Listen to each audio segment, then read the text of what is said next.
in April. Thank you, Dan. TJ, you want to go next? Hi, I'm TJ Bonnet. I actually used to work for CBEZ a long time ago, maybe 20 years ago. Completely unrelated to today's seminar. After public accounting, I went and worked for a family business. Transition opportunity wasn't there, so I left there and purchased first business called Limpro, and that was about 6 years ago. And Qualimac was the second, which was about a year and a half ago. And thrilled to be having here. Thanks for having me, Sarah, and Adam, and Dan as well. Thanks, TJ. I'm Adam Webb, the managing director here at Quazar and one of the partners. This is our 31st year in business, primarily helping privately held businesses transition their company to the next group of ownership. We also do some buy-side representation as well. And I'm particularly excited for this discussion this morning because we have both perspectives with us today. Dan, who was, like Sarah mentioned, recently a client on the sell side. We worked with him and helped him sell his business early this year. And TJ, we have worked with and are currently working with to help buy and acquire businesses within the manufacturing space. So, in addition to just being two of my favorite people, I think this is a really unique opportunity for everyone listening in to kind of hear both perspectives on selling a business and buying a business. And I'm excited to jump into the discussion. Like TJ, I also wanted to thank CBIZ and Sarah and MPMA and Lacey and Steve for putting this on. So let's start with kind of a tough question. And Dan, I'll let you kick it off. But what led you to the decision to sell your business? I know there's like a lot of people, I think, kind of a general idea, like within this 5-year period, I want to sell my business. But what made you think like now is absolutely the right time? I'm going to assemble an M&A team and bring the business to market.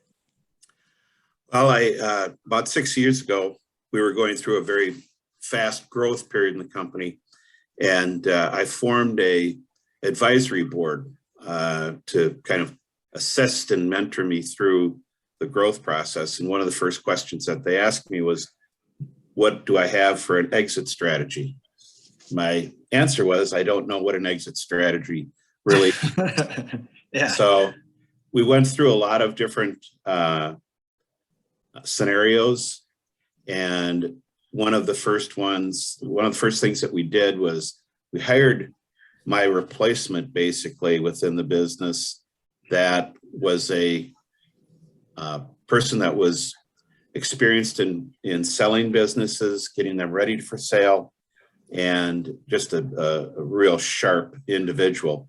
He brought us to through that whole getting the business ready to sell process. And like I said, we eventually made the successful sale in April of this year. TJ, I'll get to you in a second, but Dan, I just had a follow-up question there. So you kind of had the vision to replace yourself, and like you said, essentially hire your replacement to run the business. Was that a difficult transition? Because I think that's something a lot of business owners struggle a little bit with, to kind of trust someone else and step back and let someone else take the reins. Well, I was very confident in the individual that I had hired. I knew that I'd made a good hire, number one. After he came on board, there was probably a 6-month period of time where it was a sense of almost having a very substantial lack of self-worth within the company, because basically turned over the entire operational side of the business to him.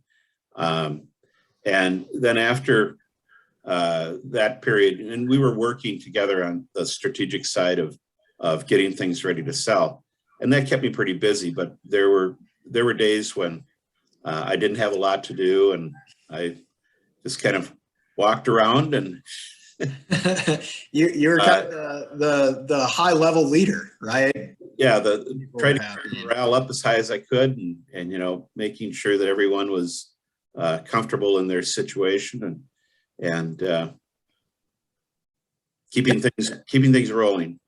Okay, so it sounds like your counsel to others might be it's a good idea to find your replacement pre-sale if you can, but plan for a little transition period when you're figuring out your new role and kind of how things are going to look moving forward. Right. I can't stress the finding your, the right person for your position, one that embraces the same values as you, and is going to embrace the corporate culture that you've created.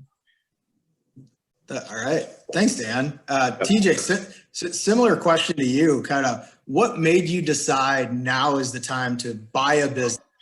And a follow-up question to that is you now own 2 businesses. Kind of what made you decide now is the time to buy my second business? And then moving forward, I know you're trying to acquire more. Kind of how do you think about the timing in your head? Yeah, so I guess what led me to the decision, and first of all, Dan, I just want to say everybody knows Don, and congratulations on your Manufacturers Alliance Award this year. That's a big deal. Thank you.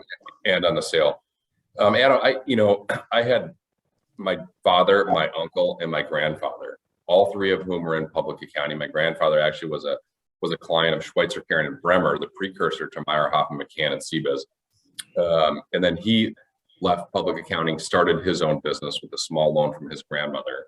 My father and uncle were both in public accounting for Arthur Anderson. They both ended up leaving. One bought a dog kennel crate manufacturer, and the other bought a pest control sprayer manufacturer, which is where I worked for 10 years. And I was also in public accounting and thought, why should I be different than my father, my uncle, and my grandfather? And so the entrepreneurial spirit was kind of in the family bones, if you will. And I always looked forward to, basically buying the family business that I worked at for 10 years.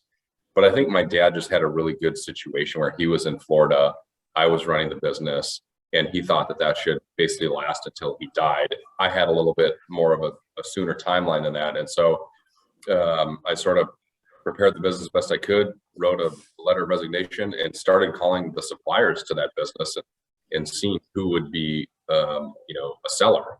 And after getting, hundreds of no's, I found Limpro, and Limpro was a 2nd generation owner in transition. And it took about 2 years to put that deal together, going back and forth. But that was about 6 years ago, almost to the month. And I probably would have purchased Qualimac, the second business, sooner, but Limpro had some issues, and it took a little bit of work to get it, the CapEx straightened out and kind of some people issues straightened out. But today it's doing fantastic. I love the business, love owning it. And when it got straightened out, we was kind of when Qualimac presented itself and when you got involved in that transaction, Adam. And that went really smooth, took a lot less time than 2 years. It happened during a pandemic, but the owner was just fantastic to work with, and he still works here today. Although unbridled from all the burdens, he kind of adds a lot of value to our customers now, as opposed to having to deal with who wants vacation time or, who needs a raise. We kind of took all the nitty gritty stuff off of his plate, and he gets to do what he wants now, which is great. Did that answer your question? Yeah, it absolutely did.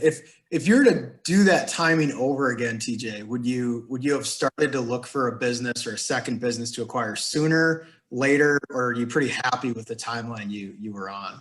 Well, I think, to answer that question a different way, my mentor bought 18 businesses in about 16 years. His name is Gary Hadley, was multi-source of the business. And he always told me if he had to go back and do it over again, he started when he was like 52 was when he bought his first business. He would have done it when he was like 22. And I think that would be the advice that I would give anybody is, I wish I would have started when I wish I would have hung around the family business so long, thinking that things were going to change. I sort of learned what I was going to learn and should have taken the plunge a lot sooner in terms of the first business. In terms of the second business, I think that's just kind of a personal feeling with how much you can take on, what kind of team you have at the first business that you can trust to run things and that kind of grasps your vision. I was fortunate to get a guy out of Bosch Packaging, which is where Dan, your guy, came from. And so they graduated a lot of good managers. And so that he enabled me to really go look and do Qualimac kind of full time. Got it. Thanks, TJ. Dan, were you happy with your overall timing? Do you wish you started planning sooner, later? Did you stick the landing? The timing of it was I would have to say very serendipitous. I mean, it couldn't have been any better. The growth of the company based upon, the amount of potential buyers that were out there at the time when we put it up for sale. The timing of the sale, it just, the closing was perfectly timed with just about everything that we were doing. We had, really positioned ourselves very well. Don DeMore, my replacement, was just an exceptional manager. He's a quality guy through and through, and he really mentored us very well through that whole process. Yeah, and I would agree with overall timing, Dan. I mean, having worked with you and kind of seen where the business was and where it was heading with the overall market conditions, and potential tax changes on the horizon, it seemed from the outside looking in that the timing was very well done. I forgot to mention this at the beginning, but please, I think looks like Lacey just typed something in the chat. But if anyone has questions, please feel free to type them in the chat, or you can raise your hand and then you'll have access to verbally ask them. Don't be shy. Please jump in at any time. We're just going to keep running through questions, and then as people have them, we'll pause and answer whatever questions the attendees have. Dan, another question for you. How did you go about putting together your team, right? So when I think of selling your business, you pretty much need an attorney. You need an accountant who's familiar with M&A. You need an intermediary, be that an investment banker or a broker. And then, so kind of how did you run that process of assembling the right team? Well, fortunately, we had our attorney, who was also an M&A attorney. He was our corporate attorney as well. And we had CLA, which is they do a lot of M&A work as well. They were our accounting firm. They'd been for many years, and Tim for many years. I asked Tim, if he had some suggestions or recommendations that he could give for investment bankers. He gave us 5 different companies to interview, of which Quazar was one of them. And we were very confident that we chose the right one in Quazar.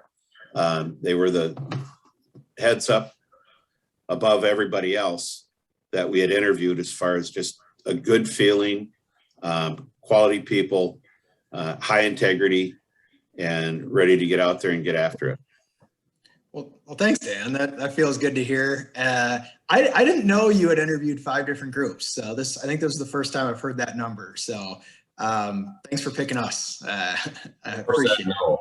You were the only person that said yes, Adam. Yeah. Yeah.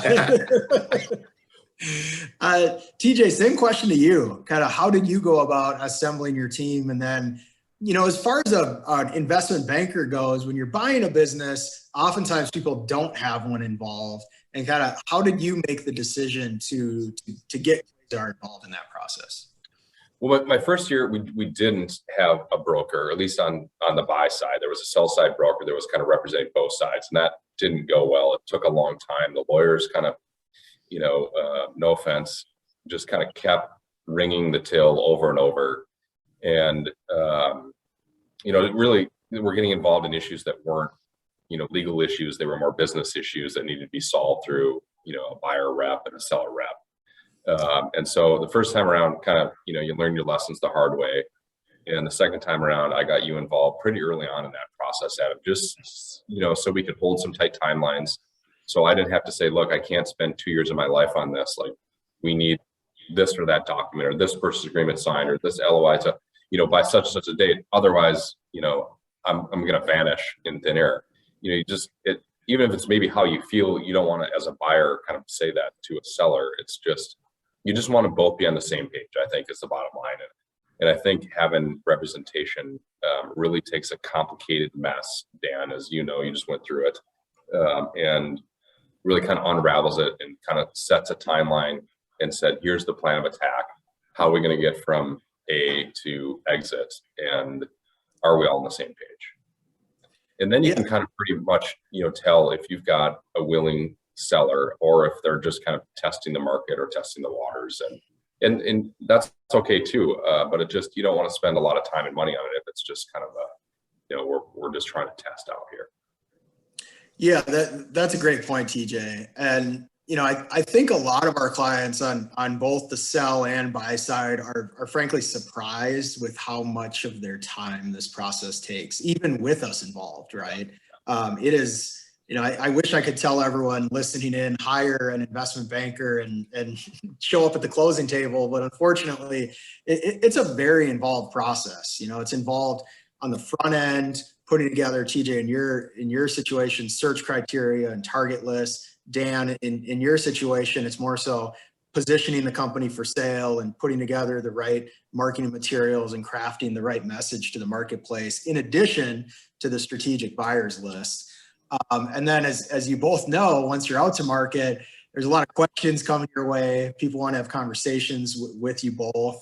And once an offer's signed, then there's due diligence, purchase agreement, legal documents, disclosure schedules.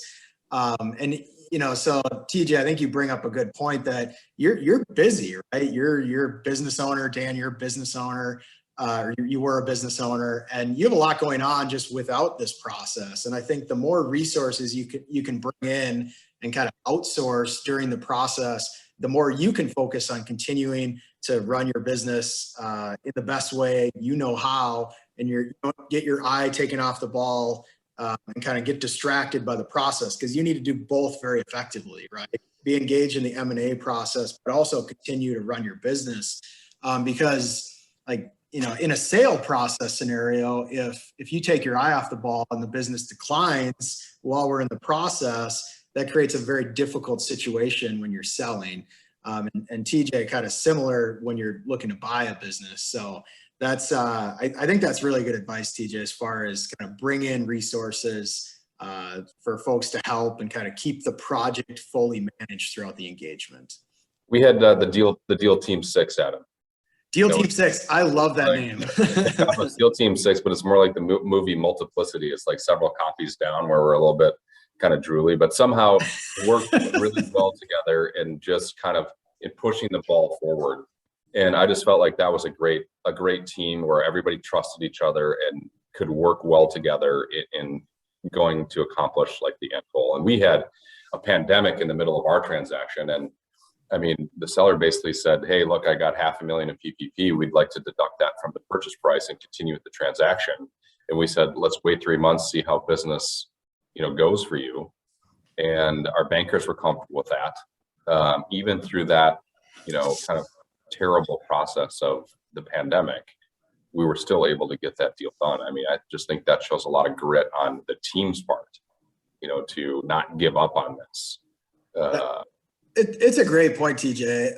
I know you joke with the Deal Team 6 name, but when I think about successful transactions that we've been involved with, nearly universally, there's a good team involved, right? And Dan, you definitely had that in Tim and CLA, and I think Quazar and TJ. I mean, you had that as well. And so for everyone listening and thinking about going through the process of either selling a business or buying a business, I think that's kind of step one or close to step one in the process, is make sure you assemble a good M&A team and make sure it's not just any attorney or any accountant. I mean, you really want folks with M&A experience. It's really important.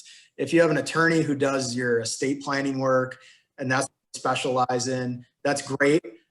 Keep them doing that. But for the purpose of this huge financial and life event, I would really encourage everyone, make sure you're bringing in specialists that specialize in M&A, both on the legal side and on the accounting and tax side, because, I just touched on the legal side, but on the tax side, selling a business is very complex with tax implications. Dan, I know you know that very well. Right. And like just kind of any accountant, it could probably give some high level advice, but someone who specializes in M&A and has been through this and has a lot of reps, I think is really who you need on the team. And Dan, you certainly had that with CLA. You know, CBiz, who I know is part of this, there's certainly of a scale where they have plenty of folks who specialize in M&A. So for everyone listening, just kind of make sure you have the right groups there and you're asking the right questions when you're interviewing professionals that they have plenty of experience, particularly within the M&A space. Dan, question for you. Did you have any aha moments throughout the process? You know, when we're working together, did something just click and you're like, oh, okay, I really kind of understand that better now? Well, the first point of understanding was very shortly after we got started with this, I realized how far over my personal experience level I was, and relieved to have, as you spoke to earlier, having the quality of the team that I had behind me to really bring this through. Just CLA's involvement, Tim Duncan, the attorneys being in M&A, having M&A experience, and then Don DeMora. Don has been involved in 3 different sales of businesses, so he was really well versed with this. And then, you guys at Quazar. I was just incredibly relieved and just very much, I was very calm by having that staff behind me. And then I had a second aha moment, probably when 2 weeks before the closing of the first LOI that we accepted, I decided that, this wasn't going to work, and we pulled out of that deal. As we got further and further into the due diligence and the process, it became very clear that this was not going to be a good marriage. And I think that sometimes you might get into a situation where you feel like you have to sell now because you're that close. But if it doesn't look like a good deal for you, don't do it. I went with my gut on that, and it didn't feel right. And I just said, nope, we're not going to do it. And we started all over at that point. We did. And I mean, that's a great point, Dan, that you're in control, right? As much as it doesn't feel like you are as you're going through the process, sometimes you are in control. And part of due diligence it's not a one-sided thing, right? It's not just, in your case, Dan, the buyer digging in and understanding you and your business better. It really should work both ways.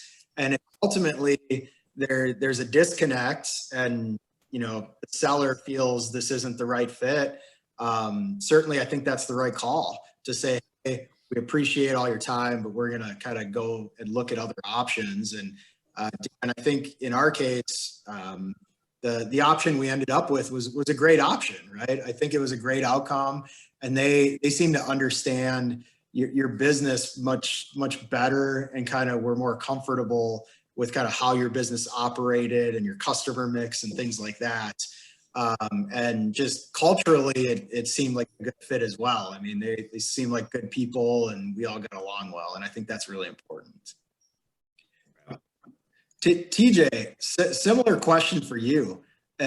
Your 2 businesses you've acquired, did you have any aha moments in the process of acquiring either business?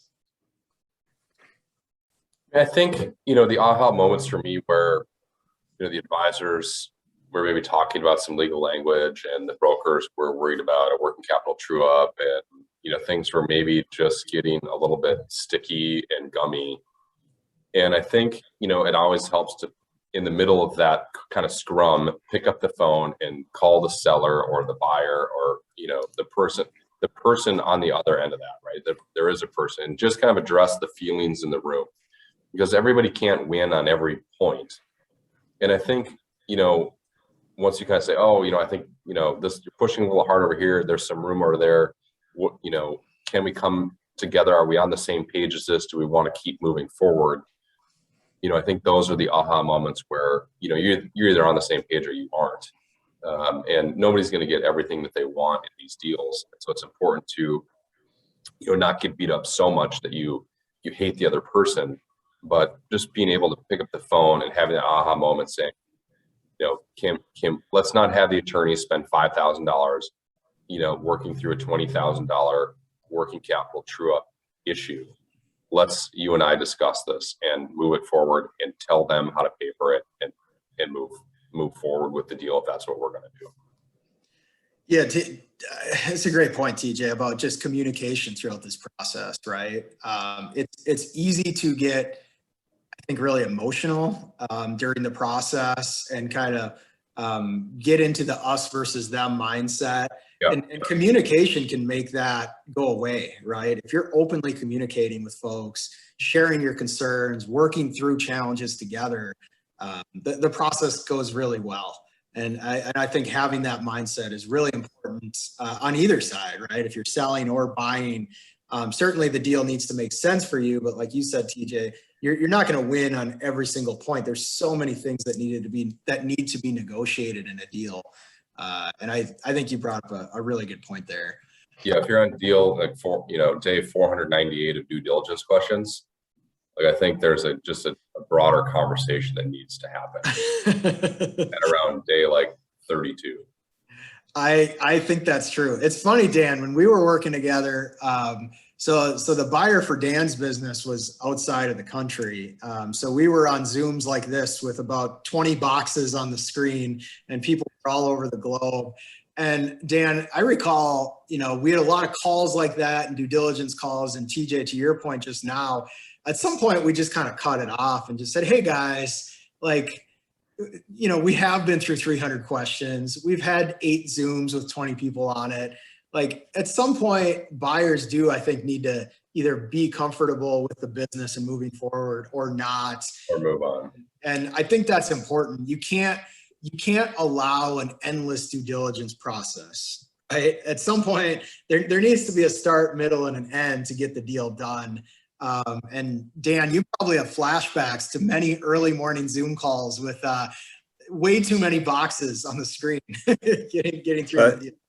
And then towards the end, when we were really getting down to the nitty gritty, finite end details, it was just Bruce from Quazar, myself, the owner of it was a very large company, but the owner and his investment banker.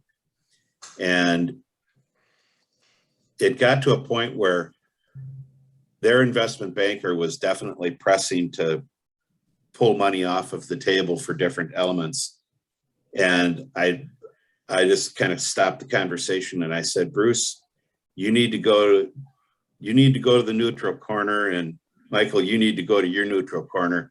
And I said, Frederick, you and I need to figure out how we're going to make this deal work. Frederick was the owner of the company. And I just said, we both need to live with this in the end.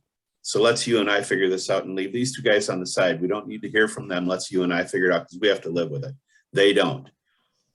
That's a really good point, Dan, right? That gets back to TJ's point where communication in these is so important. Right? Yeah. And sometimes one-on-one. Yeah, absolutely right. I mean, even with an intermediary, sometimes that's how to get through these, right? When you talk to us, Dan, and we talk to the other investment banker and they talk to the owner, there's like 3 degrees of separation. And sometimes those direct conversations are really important. And so I remember, I don't think I'm saying too much when I tell this story, Dan, but I remember that conversation. I was listening in and I knew you're getting yourself a pretty decent deal when the buyer's investment banker was visibly distraught on the call. He had over his face, and the buyer's agreeing to things, and the investment banker's like, no, don't do it. And yeah, you definitely did well. I think you struck yourself a very good deal there, for sure. So Dan, this is a question that I get asked all the time when someone's thinking of selling their business around, should I tell my employees? If so, when? If so, how many and who? And curious to hear kind of how you handled that issue going through the sale process. Once we had retained Quazar, we had an investment banker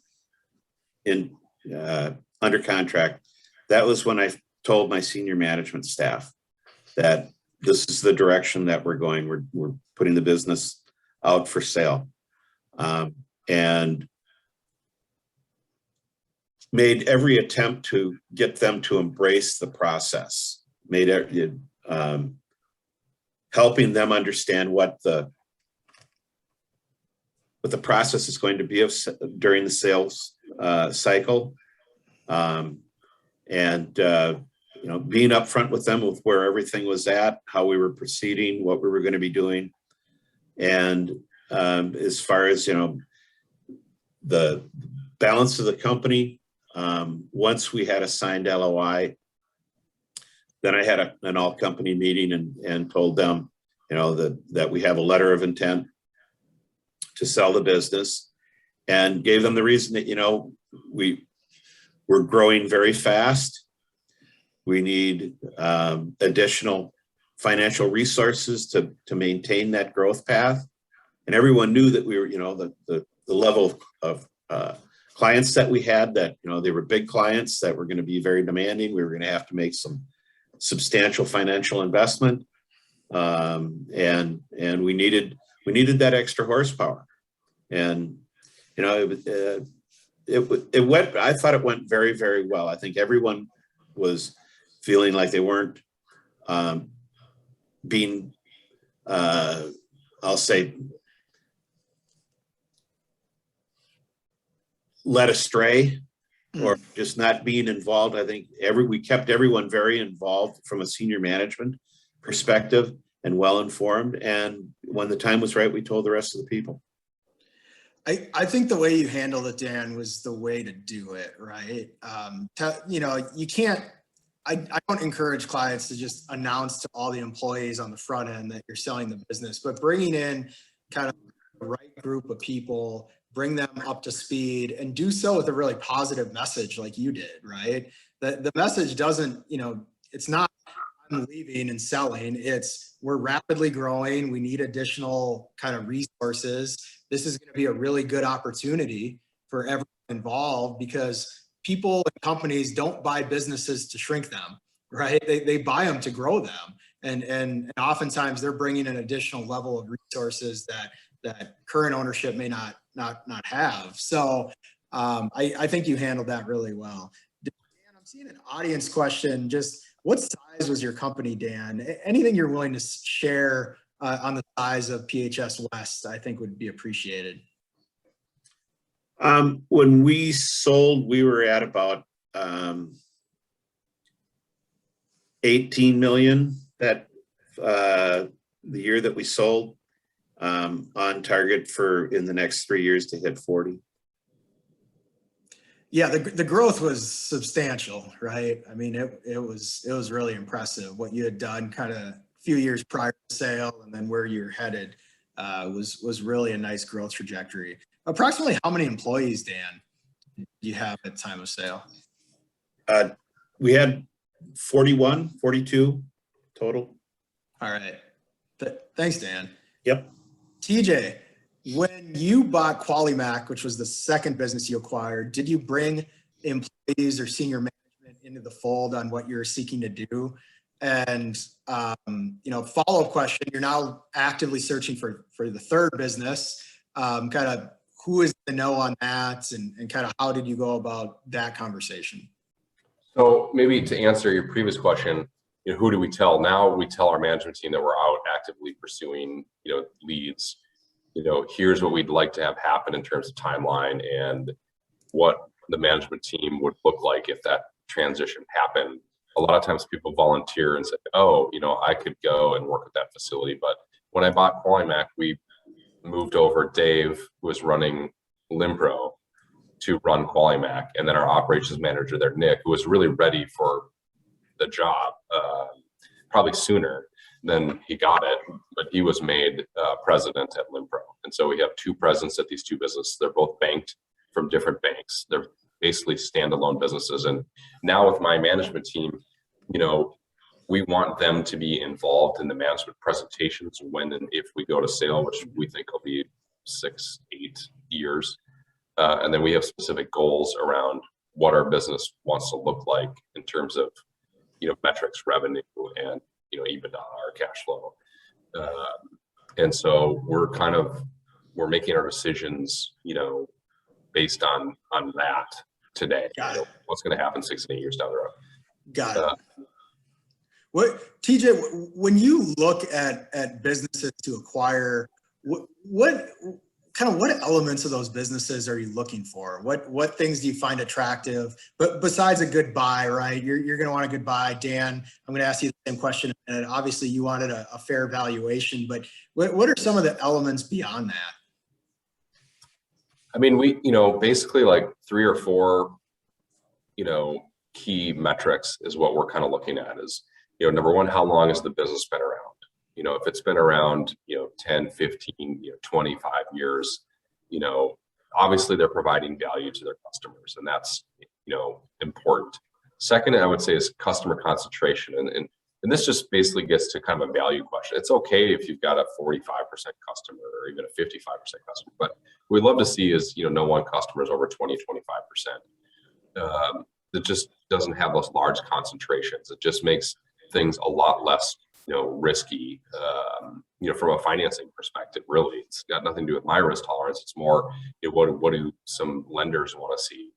The third would be, what does the CapEx and the people look like? If everybody's and the equipment is old and tired, some owners just bleed the thing dry for 5 years and then go to market. I mean, that's really hard. And I would say Quality Mac was in great shape in terms of CapEx, and a team who was,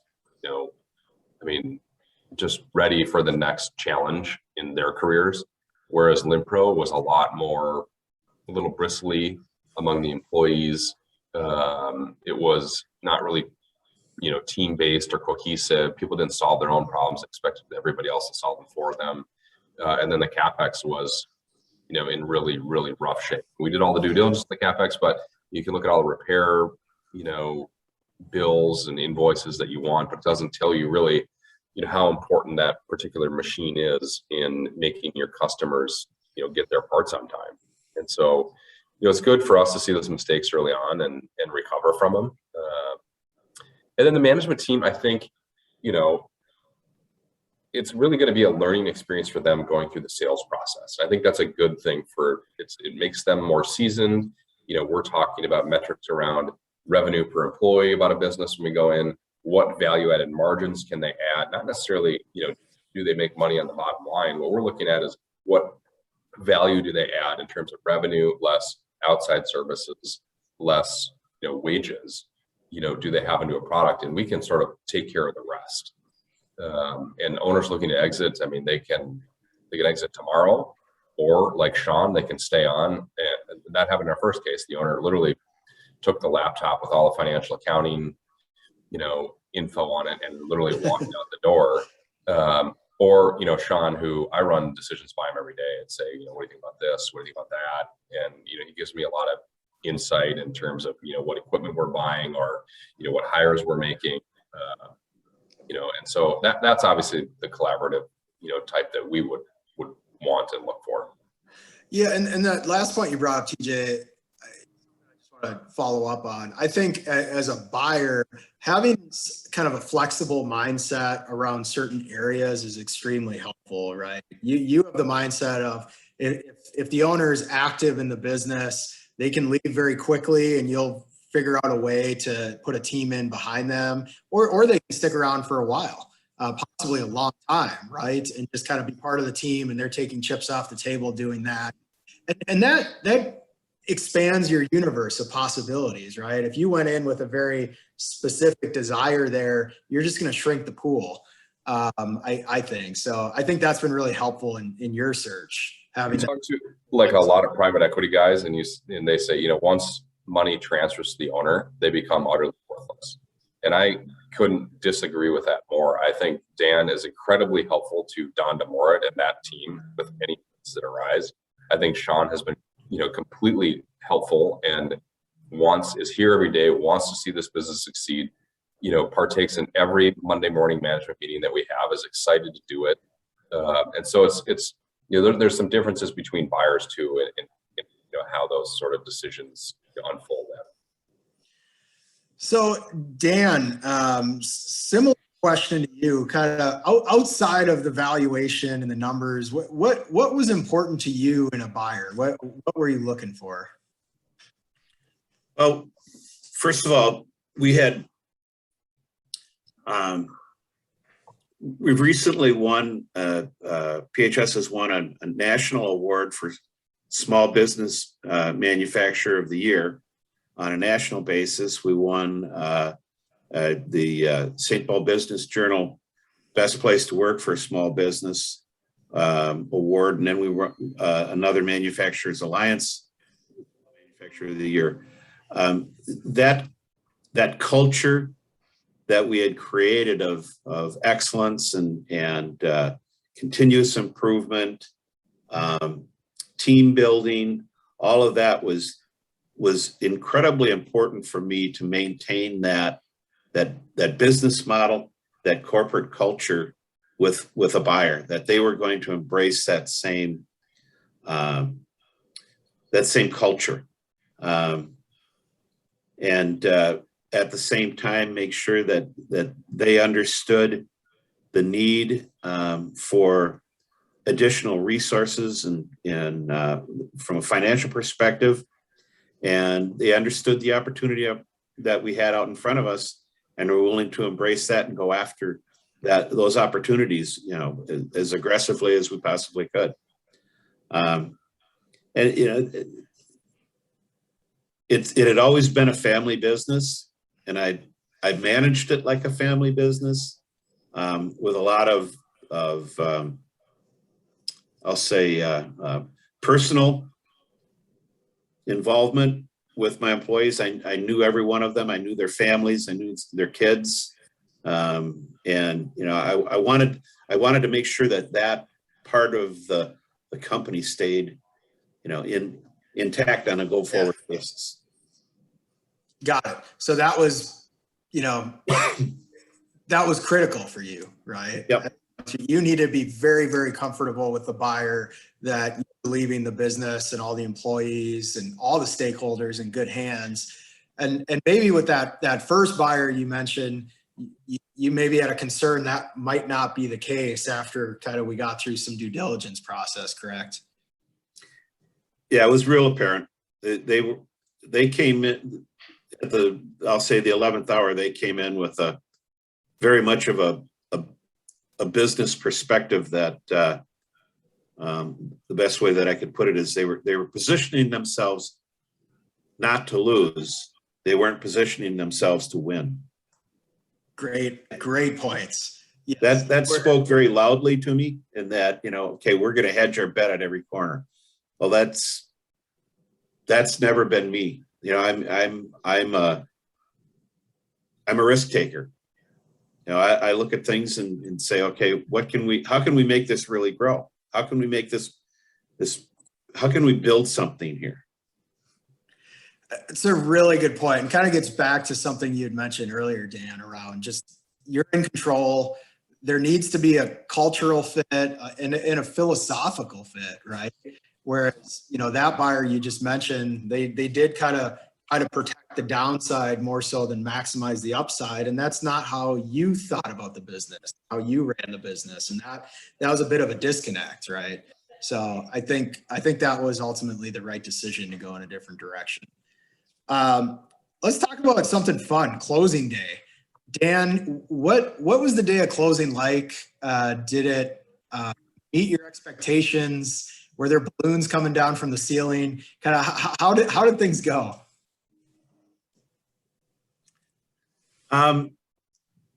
There weren't any, balloons coming down from the ceiling or anything. It was really a sense of relief, that it was finally done. And it was like a new door to my life opened up. Obviously the financial side of it was incredibly fulfilling. And, the fact that I didn't have to worry about what day of the week it was anymore, how much business is coming in this month, or what's the cash status of the business, or anything like that. it was just very fulfilling and rewarding, and just a very, very personally, a very good feeling for me. It was one of the great days of my life. I said, I hit the trifecta in life in 2 days. The 27th of the month, I turned 70, and the 28th, I closed on the sale of my business and retired. So That's a heck of a couple days. yeah, it was very good. What did the weeks after that day, like, how did those go, Dan? As far as communicating the sale to everyone that it had occurred, and then working with the buyer for a transitional period of time. Did that go as expected, or were there any surprises in there? No, there really weren't any surprises. And Don really was, Yeah. he was there to handle anything as far as, once the paperwork was signed, he pretty much was 100% in control of everything. And, there were things that we went, going through that we still had to tie up some loose ends. But other than that, it was pretty straightforward. And once again, I can't emphasize enough, having the right team, like TJ says, deal team 6 kind of thing. I really feel that was, I had a deal team 6 on my side too, backing me up, and they were more involved with the nitty gritty, catching the little details, and making sure that everything was done from my perspective to benefit me as much as they possibly could, and make sure that nothing would work against me. That's well put, Dan. And I know we just have a few more minutes. TJ, similar question to you. I think you had different experiences with the 2 businesses you've acquired.